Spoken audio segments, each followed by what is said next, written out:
What's up, everybody? I hope everyone had a fun April Fool's Day this year. Unfortunately, we sort of dropped the ball and didn't really do anything. Last year we kind of had the fun stuff with putting the, you could hire the dungeon bosses as characters in the game. Our fun little post about that, but this year it kind of snuck up on us, so if you were expecting something, sorry about that. So this month we finalized the demo version of Soda Dungeon, which probably isn't very exciting to anyone watching this video, because if you keep up with us and watch these videos and other stuff, you probably already played the game for several hours, so the demo itself, it has no point to you. If anyone is curious, the demo version is basically, we're doing a Flash version of the game. We're going to upload it to Armor Games and then eventually Congregate and Newgrounds.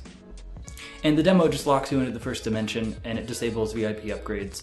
And you can play in the first dimension as long as you want, past level 100 till whatever. But basically, you can't have your VIP upgrades, and you don't get.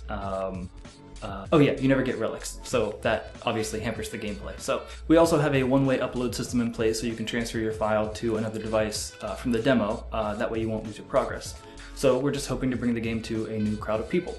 This month we've also been in talks about localizing the game to different languages. When people have asked me in the past about it, my answer has always been that the game was not built for translation, and that still remains true. However, we've been in contact with a company who specializes in this kind of stuff, so they've given us some new insight into the process and have definitely given us some possibilities to work with. So it's on the table. I won't make any promises yet for translation, but it's something that we are at least considering at this point. A lot of times in the past, actually probably every few weeks, I have someone email me and they offer to translate the game into a language for us. Like they may be a native Spanish speaker and they enjoy playing the game and they ask if they can translate the game.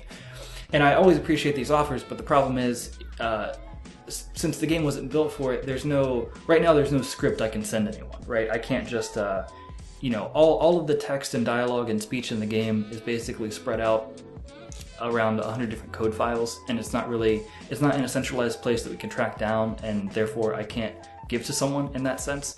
So it makes it really difficult to translate the game in the current state. And the other huge problem is that we have some text baked into the images in the game. So when you see something in the game like a buy button or a sell button, a lot of times it's not text that we can dynamically update. That's text that is part of the graphic itself. So even if we get those buttons translated, POC still has to go back through each button and basically create a brand new image for each button for each language that we would want to do. So it's definitely a complicated and messy process, but again, I'll keep you guys in the loop. We'll see. It is something we would like to do, but we just can't make any promises on it yet. Speaking of localization, Soda Dungeon 2 already has that built into it, which makes it much nicer to deal with. It's kind of frustrating having to go back to the current game and try to figure out all this stuff when we're already working on a much better solution for the next game, but hindsight, so we can't do much about that. And that is the doorbell. Anyway, speaking of Soda Dungeon 2, we are working on it. At this point, I'm still very hesitant to release too many details just because there's a lot that's subject to change.